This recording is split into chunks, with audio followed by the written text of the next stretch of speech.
Secretary local government Sindh ने रहमदिली की ऐसी मिसाल कायम की कि सुनने वाले दंग रह जाएं। मुबैना तौर पर रिश्वत लेकर बल्दिया के रिवर्ट होने वाले 11 मुलाजमीन को 3 माह की तनख्वाहें जारी करने का अधूरा लेटर जारी करके अदालत उज़्मा के अहकामात की धज्जियां उड़ा दी। मज़कूरा मुलाजमीन को कैडर की तब्दीली और लंबी लंबी छलांगें लगाकर तरक्कियां पाने की पादाश में तनज़्ज़ुलियों का सामना करना पड़ा। पर चीफ सेक्रेटरी के इल्म में लाए बिना ही सेक्रेटरी लोकल गवर्नमेंट मियां सरफराज खेड़ू ने मुलाजमीन के नाजायज़ तौर पर मुकर्रर ग्रेड्स में तनख्वाहें जारी करने का आर्डर जारी किया, जिस पर ना किसी मुलाजिम का ओहदा दर्ज है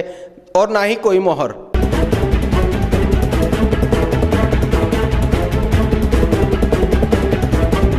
लेटर का अजरा करने वाले सेक्रेटरी शायद इससे भी लाइल्म रहे कि रिवर्ट होने वाले 2 मुलाजमीन अब्दुल मुकीम शेख और सैयद आरिफ अली अपनी असल जगहों पर ज्वाइनिंग दे चुके हैं और एक शहनशाह मुलाजिम अकील खानजादा ज्वाइनिंग के 3 माह बाद भी आज तक गैर हाजिर हैं।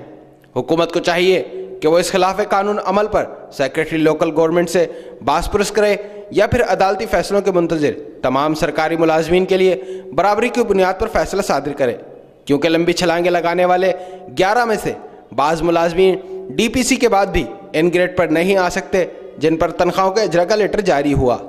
हम लाते हैं टॉप न्यूज, आपके फेवरेट टॉक शोज और अनलिमिटेड एंटरटेनमेंट सिर्फ YouTube पर। अगर आपने अभी तक हमारा चैनल सब्सक्राइब नहीं किया तो अभी सब्सक्राइब करें